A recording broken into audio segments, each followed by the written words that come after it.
Hi everyone, welcome to J Web Solutions, and in this video I will show you how to create the section wipes effect using Elementor Pro. This is how the section wipes effect look like. Okay, if you wanted to apply the same effect on your containers, let's do it.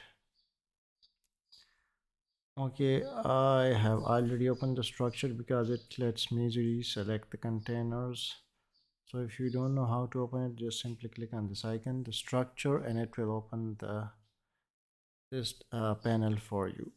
Here in this container I have all my inside inner containers where I wanted to apply this effect, so I will apply it on the first one. Okay, I will simply click on this advanced and then scroll downwards here to this motion effect, and I will turn this sticky to top, and I will simply click publish, and I no longer need it, so I will have to preview this. Okay, now if you see when it reaches the top, it becomes sticky. Okay, now I want a little space at the top. Maybe if you wanted to add spacing, you use this field sticky offset. I will add an offset of 50.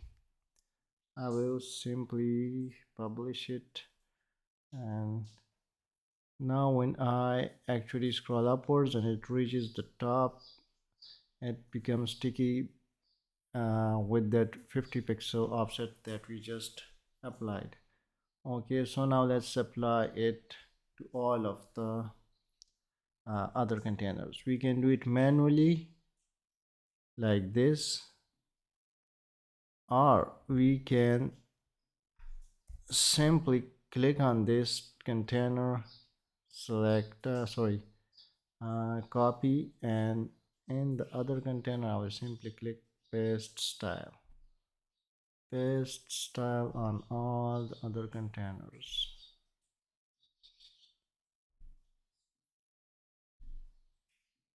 Now if I click on publish, it will be applied to all the containers.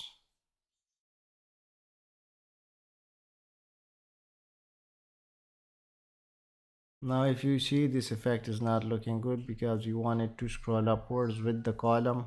So for that I intentionally left this field, this one, motion effect, and stay in the column. So now I will simply click on the copy and paste style just like the other ones.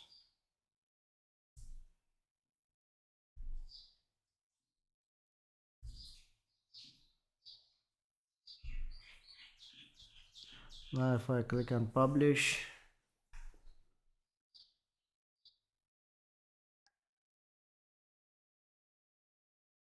now we have a slight problem.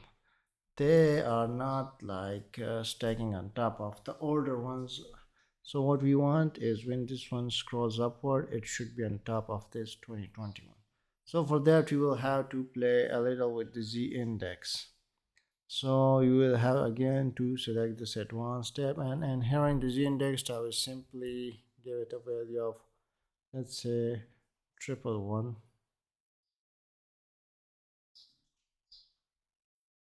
And oh sorry, we'll have to, that one has a z index of 111. This one should have 112, so it gets on top of the old one. Now if I scroll upwards, even in the preview you can see now it's on top of the old one. So I will apply the same to this one. This one should have higher z index than the previous one, so it should be like 113. And for this one it should be 114, and so it should be for 115, is index 116, and this one should have 117. Now let's see it in the preview, and now if I scroll upwards, now it have this Nice looking effect. It's looking much better than the previous one. I hope you love it. Thanks and see you in the next video.